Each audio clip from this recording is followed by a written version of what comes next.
Hello student, बहुत बहुत स्वागत है। यूपी बोर्ड कक्षा 12 के विद्यार्थी हैं और आप इस बार बोर्ड एग्जाम 2023 देने वाले हैं। तो समझ लीजिए कि आज की इस वीडियो में हिंदी से आपके केवल 10 नंबर कंफर्म होने वाला है। 10 नंबर कोई नहीं रुकेगा, 100% मैं कह रहा हूं कि इस वीडियो को बस देख लीजिए, आपका 10 नंबर इसी वीडियो से तैयार हो जाएगा। वीडियो काफी इंपॉर्टेंट है, वीडियो को तुरंत लाइक कर दीजिए। चैनल पर नए तो सब्सक्राइब करके बेल आइकन प्रेस रखिएगा। और चलिए सबसे पहले नंबर देख लीजिए। आज की वीडियो की जो टॉपिक है ना, आप देख सकते हैं महत्वपूर्ण लेखक। जो लेखक है उनका जीवन परिचय बोर्ड एग्जाम में आता है 5 नंबर का। और इसी तरीके से बोर्ड एग्जाम में आपको कवि का भी जीवन परिचय आएगा, ये 5 नंबर का। यानी टोटल 10 नंबर की कंफर्म तैयारी। और आपको कैसे बोर्ड एग्जाम में जीवन परिचय लिखना है, क्या क्या कौन से ब्लैक पेन से यूज करना है, सारे चीजें, और अच्छे से कौन से प्रश्नोत्तर संख्या कैसे डालना है, सब कुछ आज की इस वीडियो में आपको अच्छे से सिखाएंगे हेडिंग डाल डालकर। तो वीडियो काफी इंपॉर्टेंट है, आपसे रिक्वेस्ट है कि पूरा देखिएगा, ठीक है। और चैनल पर नहीं तो सब्सक्राइब जरूर कर लेना। चलिए सबसे पहले तो मैं आपको यहाँ पे इंपॉर्टेंट जो महत्वपूर्ण लेखक हैं, तो यहाँ पे 4 बताएंगे। और अच्छे से अगर तैयार कर लेते हैं तो 100% कह रहा हूं कि आपके पेपर में एकदम इसमें से ऑप्शन देखने को जरूर मिलेगा। तो देखिए सबसे पहले यहाँ पे क्वेश्चन पहला मतलब कि रखे हैं वासुदेव सर अग्रवाल जी का। इसको अच्छे से तैयार कर लेना। वासुदेव सर अग्रवाल जी का आप अनसॉल्व पेपर या प्रीवियस ईयर पेपर जो है ना, या क्वेश्चन बैंक, विद्या क्वेश्चन बैंक, कहीं भी देखिएगा तो इसमें देखिए बार बार रिपीट किया जा रहा है, बार बार पेपर में इनका दिया जा रहा है, ठीक है। और इसके बाद इसको तैयार कर लेना और इसी वीडियो में इनका हम बताएंगे, ठीक है। इसके बाद देखिए दूसरा number doctor Hazari Prasad Dwivedi. Doctor Hazari Prasad Dwivedi, जिन भी बच्चे को जो इजी लग रहा है याद करने में वही याद कीजिएगा, ठीक है। जरूरी नहीं है जबरदस्ती की यही याद कीजिए। अब इसके बाद तीसरा है प्रोफेसर जी सुंदर रेड्डी। ये भी काफी इंपॉर्टेंट है, इन सबको अच्छे से तैयार करना है। 4 नंबर देखिए डॉक्टर एपीजे अब्दुल कलाम। मतलब कि 4 बताया हूं, इन लेखक के जीवन परिचय चारों को अच्छे से तैयार कर लेना। आप 2023 बोर्ड एग्जाम में एकदम टॉप करेंगे 100%। और मैं अच्छे से तैयारी करा रहा हूं एक एक क्वेश्चन को। जो 1 नंबर क्वेश्चन आता है, 2 नंबर बहुविकल्पी आते हैं गद्य से और पद्य से, उनका भी तैयारी जबरदस्त करा रहा हूं। गद्यांश का, पद्यांश का जीवन परिचय देख ही रहे हैं आप। इसके बाद जो आता है कथाना वस्तु, लाठी, वो सब कहानी का उद्देश्य लिखने के लिए सब कुछ एक एक क्वेश्चन की तैयारी जबरदस्त कराया जा रहा है। तो चैनल पर सब्सक्राइब जरूर करिए ताकि आपको हेल्प मिले इस साल, ठीक है। अब वो 5 बता दिए ना, तो अब देखिए इसके बाद यहाँ पे महत्वपूर्ण कवि बताएंगे। तो इससे पहले कि यहाँ पे पहले लेखक का जीवन परिचय मैं पहले याद करा दूं, ठीक, इसके बाद कवि वाला बताएंगे। चलिए सबसे पहले वासुदेव सर अग्रवाल जी के बारे में हम इस जीवन परिचय में देखेंगे। और इन सब का अगर चाहिए वीडियो तो आप सर्च कीजिएगा यूट्यूब स्टडी लेखक जीवन परिचय। केवल क्या करना है, यूट्यूब स्टडी लेखक जीवन परिचय, फटाक से मेरी वीडियोज आ जाएंगी। चलिए अब देखिए सबसे पहले ये जो प्रश्न आएगा, प्रश्नोत्तर संख्या 5 का क में मिलेगा। लेखक का जीवन परिचय कहाँ मिलेगा, प्रश्नोत्तर संख्या 5 का क में मिलेगा। तो आपको बोर्ड एग्जाम में ऐसे ही हेडिंग डालना है। अब यहाँ पे किस लेखक के जीवन परिचय लिख रहे हैं, वासुदेव सर अग्रवाल जी। इस तरीके से टॉप में, टॉप मतलब होता है ऊपर में पहले हेडिंग डालेंगे जिनका जीवन परिचय लिखना है, और अंडरलाइन कर दीजिएगा अच्छा दिखने के लिए। सभी बच्चों से यूनिक कॉपी होगी आपकी। यहाँ पे डालेंगे हेडिंग जीवन परिचय, ठीक है। और ऐसे ही आपको भी लिखना है, अच्छे से लिखेंगे ना, एक भी नंबर गारंटी है कि नहीं कटेगा। चलिए अब देखिए इनका जीवन परिचय लिखेंगे कैसे, कि वासुदेव अग्रवाल, ठीक है। वासुदेव सर अग्रवाल का जन्म 7 अगस्त 1904 ईस्वी को मेरठ जनपद के, जनपद मतलब होता है जिला, ठीक है, मेरठ जनपद के खेड़ा ग्राम में हुआ था। अब बात आती है कि बोर्ड एग्जाम में कौन कौन सी पेन से लिखना है। तो एक ब्लू पेन ले जाना है और एक ब्लैक पेन। ब्लैक पेन से कहाँ यूज करना है, देखिए जैसे कि इनका जन्म 7 अगस्त 1904 ईस्वी, तो आपको बोर्ड एग्जाम में ब्लैक पेन से इतना लिखना है। मैं यहाँ पे थोड़ा अलग पेन से लिख दिया हूं, लेकिन आपको बता रहा हूं ऐसे ही करना है। यहाँ पे ब्लैक पेन का यूज करना है, मतलब जन्म का सन। वासुदेव सर अग्रवाल का जन्म 7 अगस्त 1904 ईस्वी को मेरठ जनपद की खेड़ा ग्राम में हुआ था। इतना तो क्लियर हो गया। आगे चलिए, इनके पिता लखनऊ में रहते थे। इनके जो पिता थे वासुदेव सर अग्रवाल जी का, वो कहाँ रहते थे, लखनऊ में रहते थे। इनका बचपन लखनऊ में बीता। इनका बचपन जो है वासुदेव सर अग्रवाल जी का बचपन का जीवन लखनऊ में ही बीता है। अब देखिए सन 1929 ईस्वी। इसको आप ब्लैक पेन से लिखिएगा और वहां पे हेडलाइटर का यूज नहीं करना, जैसे ये हाइलाइटर कहलाता है, ये हाईलाइट किया जाता है इससे कि ताकि आप कोई भी टॉपिक पढ़ें उस पर आपका विशेष ध्यान जाए, ये इंपॉर्टेंट होता है इसलिए हाईलाइट किया जाता है। तो ये चीजें आपको बोर्ड एग्जाम में हाईलाइटर का यूज नहीं करना है। सन 1929 ईस्वी में लखनऊ विश्वविद्यालय से इन्होंने एमए ठीक है ना, एमए की पढ़ाई होता है, एमए किया। कहां से? विश्वविद्यालय से, लखनऊ से ही। अब इसके बाद देखिए, थोड़ा थोड़ा अच्छे से रिवाइज कीजिए, इसलिए समझा रहा हूं उनके बारे में। अब देखिए तदंतर मतलब कि ठीक उसके आगे मथुरा के पुरातत्व संग्रहालय के अध्यक्ष पद पर रहे। मतलब कि मथुरा में, जहां मथुरा है ना, मथुरा में भी पुरातत्व संग्रहालय के अध्यक्ष पद भी हासिल किया था उन्होंने, उनको मिला था। अब देखिए सन 1941 ईस्वी में, 1929 के ठीक बाद, अब कितने साल? 41 में, 1941 ईस्वी में इन्होंने पीएचडी की पढ़ाई होती है, ठीक है ना, उन्होंने पीएचडी की। तथा 1946 ईस्वी में डीलिटी होता है, डीलिट, ठीक है ना, ये एक पढ़ाई है, डीलिट की उपाधियां प्राप्त की, ठीक है ना। इस इतने सन के ठीक बाद अब देखिए सन 1951 ईस्वी में ये काशी हिंदू विश्वविद्यालय के कॉलेज ऑफ इंडोलॉजी में प्रोफेसर नियुक्त हुए। देख लीजिए कितना इन्होंने अपने जीवन में संघर्ष किया है और बहुत ही बड़ा योगदान पाया है और मतलब दिया है, और अच्छे अच्छे पोस्ट पर भी गए हैं। तो ये काशी हिंदू विश्वविद्यालय के कॉलेज ऑफ इंडोलॉजी में प्रोफेसर नियुक्त भी हुए थे।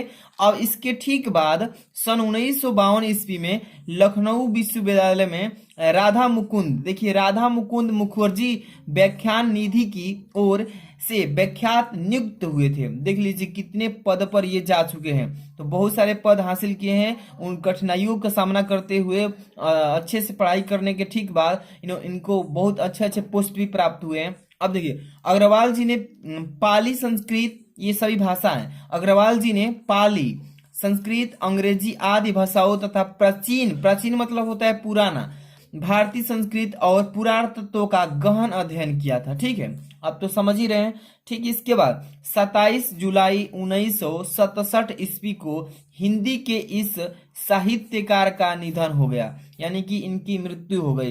तो देखिए इतना ही ज्यादा नहीं लिखना है, टू द पॉइंट का मतलब होता है मेन उनके जीवन परिचय लिखना है, जो मेन होता है जीवन में क्या क्या भूमिका है। देखिए सबसे पहले तो उनकी जन्म कब हुआ था, किस सन में हुआ था, उनके पिता का नाम, उनके माता का नाम, और अपने जीवन में कब किस सन में कौन कौन से पद हासिल किए वो चीज लिखेंगे इसमें। और लास्ट में ये जरूरी है कि किस सन को, किस तारीख को उनका मृत्यु हुआ। यही है जीवन परिचय। अब ठीक इतना तो क्लियर हो गया। आपको पीडीएफ भी प्रोवाइड करेंगे हम, तो जो बच्चे अभी पीडीएफ लेना चाहते हैं तो लास्ट तक बने रहिएगा, अभी हम बताएंगे कैसे प्राप्त होगा।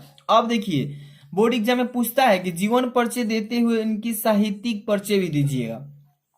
तो सबसे पहले यहाँ पे हेडिंग लगेंगे साहित्यिक योगदान, ठीक है।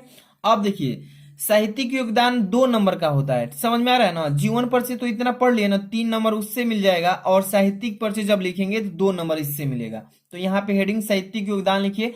डॉक्टर अग्रवाल भारतीय संस्कृत, पुरातत्व और प्राचीन इतिहास के प्रकांड पंडित एवं अन्वेषक थे, ठीक है ना। प्रकांड का मतलब होता है बहुत जानकार, पंडित एवं अन्वेषक थे।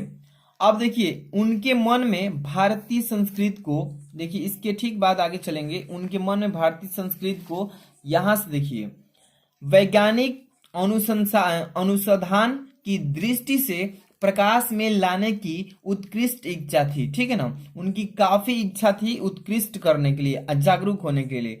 अब देखिए अतः इन्होंने उत्कृष्ट कोटि के अनुसंधानात्मक निबंधों की रचना भी की है। अब देखिए इन्होंने अपने निबंधों में प्रागैतिहासिक, वैदिक एवं पौराणिक धर्म का उद्घाटन किया है। तो ये हो जाएगा इनका क्या, साहित्यिक योगदान, मतलब कि साहित्य में उन्होंने इतना योगदान दिए। और भी बहुत सारा है लेकिन पूरा लिखेंगे तो बहुत ज्यादा बड़ा हो जाएगा, लेकिन टू द पॉइंट लिखना है, साफ साफ स्पेस देकर लिखिएगा। मतलब मैं यहाँ पे थोड़ा घना लिख दिया हूँ, लेकिन आपको बोर्ड एग्जाम में साफ थोड़ा स्पेस देकर के अच्छे से साफ साफ लिखना है, तब जाके अच्छा नंबर मिलता है। आगे देखिए कृतियां, उनकी कृतियां भी हेडिंग डाल करके लिख देना है, उनकी कृतियां कौन कौन सी हैं। देखिए वासुदेव शरण अग्रवाल ने निबंध शोध एवं संपादन के क्षेत्र में महत्वपूर्ण कार्य किया है। इनकी प्रमुख रचनाओं का विवरण निम्नवत है, ठीक है ना, बहुत सारा है उनकी निम्नवत निबंध का रचना है। अब यहाँ पे थोड़ा सा आगे देखेंगे निबंध संग्रह, उनकी निबंध संग्रह कौन कौन सी है, इंपॉर्टेंट चीजें लिखना है। हेडिंग डालेंगे निबंध संग्रह, जैसे कि निबंध संग्रह पृथ्वी पुत्र हो जाएगा, कल्पलता हो जाएगा, काला और संस्कृत हो जाएगा, कल्प वृक्ष हो जाएगा, भारत की एकता आदि बहुत सारी उनकी निबंध संग्रह है। तो टू द पॉइंट साफ साफ दो चार ठे लिख देंगे हेडिंग डाल के तो हो जाएगा, ज्यादा नहीं लिखना है। आगे देखिए साहित्य में स्थान, उनका साहित्य में स्थान क्या था, तो ये हेडिंग लास्ट में डालना है और तब लिखना है कि भारतीय संस्कृत और पुराण तत्वों की विद्वान डॉक्टर वासुदेव अग्रवाल का निबंध साहित्य अत्यधिक समृद्ध है, मतलब कि ज्यादा प्रचलित है, प्रसिद्ध है। अब देखिए पुराण तत्व और अनुसंधान के क्षेत्र में उनकी ममता कोई नहीं, मतलब कि ममता कोई नहीं कर सका, मतलब कर सकता। तो ये हो जाएगा इनका वासुदेव अग्रवाल जी का फुल डिटेल में जीवन परिचय, इतना लिख देंगे साफ साफ तो आपको 5 नंबर कोई नहीं रुकेगा इस पर। तो ये रहा आपका लेखक का जीवन परिचय। ठीक इसके बाद आपको देखने को मिलने वाला है कवि का जीवन परिचय। अच्छे से तैयारी कीजिए, यहाँ से आपको हर एक चीज की तैयारी कराया जाएगा बेस्ट तरीके से। तो चैनल पर नए हैं तो सब्सक्राइब जरूर कर लीजिएगा और वीडियो को लाइक नहीं किए तो प्लीज लाइक कर देना। अब यहाँ पे देखिए महत्वपूर्ण कवि का जीवन परिचय, यहाँ पर भी 4 बता रहे हैं। सबसे पहले नंबर पे रखा गया है जयशंकर प्रसाद जी का, ये आपकी कवि हैं, इसमें भी आपको जीवन परिचय लिखना होगा और साथ में साहित्यिक परिचय, तो अब जाकर के 5 नंबर मिलता है, ठीक है। तो जयशंकर प्रसाद का काफी इंपॉर्टेंट है, बार बार पेपर में पूछता है। अब इसके बाद दूसरा नंबर है रामधारी सिंह दिनकर, इनका भी जीवन परिचय अच्छे से तैयार कर लीजिएगा, ओके। थर्ड नंबर है महादेवी वर्मा जी का। इसके बाद यहाँ पे 4th नंबर रखे हैं मैथिली शरण गुप्त जी का। ये जो चारों बता रहे हैं चारों इंपॉर्टेंट है आप सबके लिए, पेपर अगर देने वाले हैं तो अच्छे से इसको तैयार जरूर कीजिएगा, ठीक है। तो आज की इस वीडियो में जयशंकर प्रसाद जी का जीवन परिचय बता दूंगा और ठीक रामधारी सिंह दिनकर जी का, महादेव वर्मा, मैथिली शरण, इन तीनों का मैं वीडियो ऑलरेडी बना चुका हूं। आप सर्च कीजिएगा यूट्यूब स्टडी कवि जीवन परिचय, पहले ही आ जाएगा सबसे पहले, तो आप देख लीजिएगा, तैयारी अच्छे से कीजिए। जयशंकर प्रसाद जी का जीवन परिचय इस वीडियो में देखिए। अब देखिए सबसे पहले प्रश्नोत्तर संख्या 5 का जो ख है, इसमें आपको जीवन परिचय लिखना होता है किसका, तो कवि का। आप प्रश्नोत्तर संख्या 5 का क में लेखक का लिखते हैं और ख में लिखते हैं कवि का। तो चलिए सबसे पहले आपको हेडिंग डालना है जयशंकर प्रसाद इस तरीके से, और यहाँ पे लिखेंगे जीवन परिचय हेडिंग। आराम समझिए, मतलब अच्छे समझेंगे तो पूरा मतलब ज्यादा दिन तक इसको याद रख सकते हैं। देखिए यहाँ पे जीवन परिचय हो गया। जयशंकर प्रसाद जी का जन्म 30 जनवरी 1889 ईस्वी को काशी के, काशी मतलब जो यूपी में है ना, काशी वाराणसी में है, ठीक है, तो वही कह रहा है कि जयशंकर प्रसाद जी का जन्म 30 जनवरी 1889 ईस्वी को काशी के सुंघनी साहू नामक प्रसिद्ध वैश्य परिवार में हुआ था, ठीक है। इतना आपको समझ में आ रहा है। तो मैंने यहाँ पे ब्लैक पेन का यूज किया है ना, क्योंकि देखिए उनका जन्म 30 जनवरी 1889 ईस्वी में हुआ था, तो आपको ये जो है जन्म ब्लैक पेन से लिखना है। क्यों जो एग्जामिनर होता है, एग्जामिनर का मतलब जो कॉपी चेक करेगा ना, वो उसका इंप्रेशन बढ़ेगा कि बच्चा जो है काफी अच्छे से लिखा है, टू द पॉइंट अच्छा से, तो आप अच्छे से लिखिएगा। जयशंकर प्रसाद जी का जन्म 30 जनवरी 1889 ईस्वी को काशी के सुंघनी साहू नामक प्रसिद्ध वैश्य परिवार में हुआ था, ठीक है। आगे देखिए छोटी अवस्था, जो छोटी अवस्था होती है बाल्यकाल अवस्था को छोटी अवस्था बोलते हैं। तो छोटी अवस्था में ही पिता तथा बड़े भाई के देहांत हो जाने के कारण, मतलब हो जाने के कारण यहाँ पे होगा, मतलब यहाँ पे लिखेंगे हो जाने के कारण इनका शिक्षा कम, यानी जो शिक्षा क्रम था, शिक्षा मतलब कि पढ़ने की जो क्लासेस थी, शिक्षा क्रम शीघ्र ही टूट गया, ठीक है ना।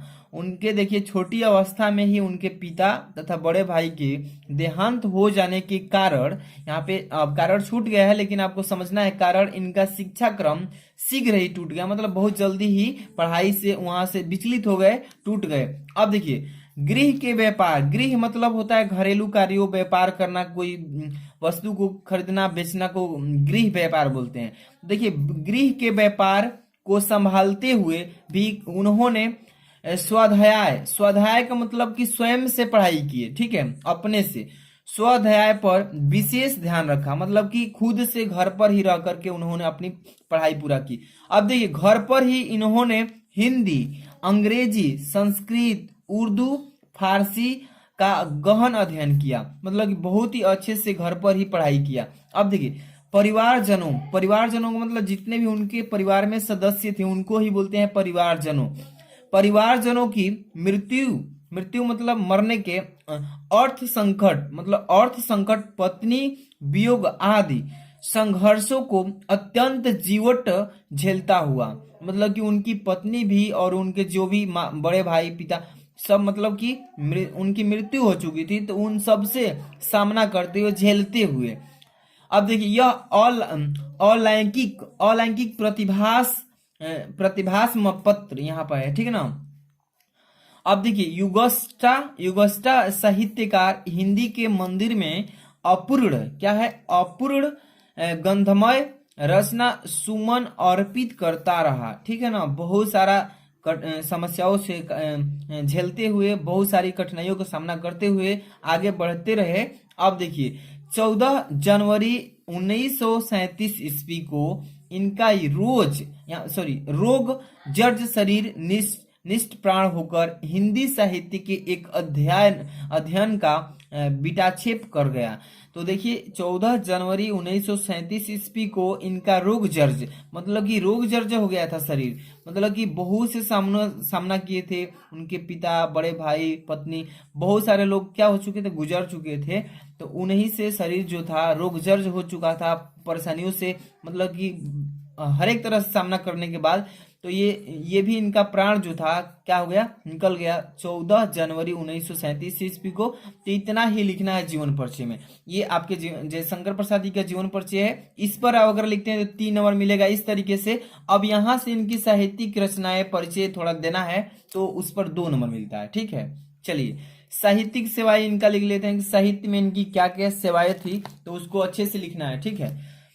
देखिए श्री जयशंकर प्रसाद क्षयवाद के प्रवर्तक, उन्नायक, देखिए उन्नायक तथा प्रतिनिधि कवि होने के साथ साथ, यहाँ पे साथ साथ लिखे, युग प्रवर्तक, नाटककार, इसके ठीक बाद देखिए नाटककार के बाद देखिए यहाँ पे कथाकार, कथा भी कहते थे, इसके बाद कथाकार तथा उपन्यासकार भी थे, ठीक है ना।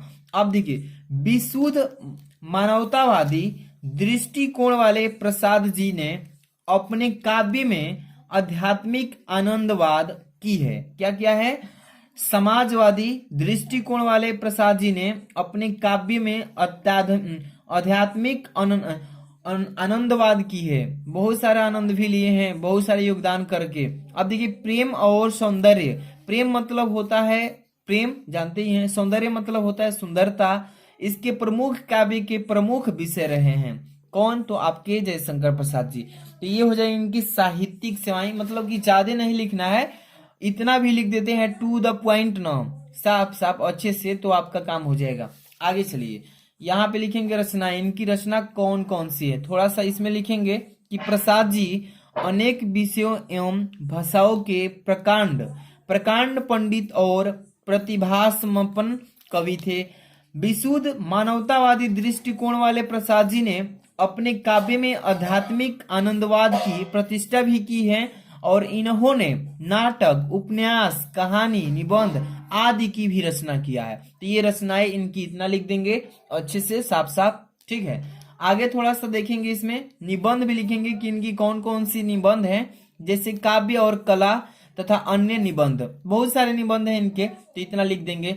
इसके बाद साहित्य में स्थान इनका क्या है, लास्ट में थोड़ा ये भी लिखना है, जरूरी है कि साहित्य में इनका स्थान क्या था, ठीक है। तो लिखेंगे प्रसाद जी असाधारण प्रतिभाशाली कवि थे, उनके काव्य में एक ऐसा नैसर्गिक आकर्षक एवं चमत्कार है। तो इतना अच्छे से लिख देंगे, साफ साफ टू द पॉइंट अच्छे से लिखेंगे। जैसे कि जयशंकर प्रसाद जी का ये आपका ये कवि हैं, तो इनका जीवन परिचय लिख देंगे। इनके यहाँ पे 4 इंपॉर्टेंट बता ही दिए हैं और इसका पीडीएफ मैं आपको डिस्क्रिप्शन में टेलीग्राम का लिंक दिए हैं, वहां पे ज्वाइन होना है, वहीं पे इसको टेलीग्राम पे सेंड करेंगे अच्छे से, ठीक है। तो यहाँ पे मैंने बता दिए 4 इंपॉर्टेंट कवि का, 4 इंपॉर्टेंट लेखक का जीवन परिचय, अगर आप बोर्ड एग्जाम दे रहे हैं ना, तो इसको अच्छे से तैयार करके जाएंगे तो आपका 10 नंबर कोई नहीं रोकेगा। 100% का राउंड गारंटी के साथ इसको तैयार कर लीजिएगा। मिलते हैं नेक्स्ट वीडियो में। Thanks for watching.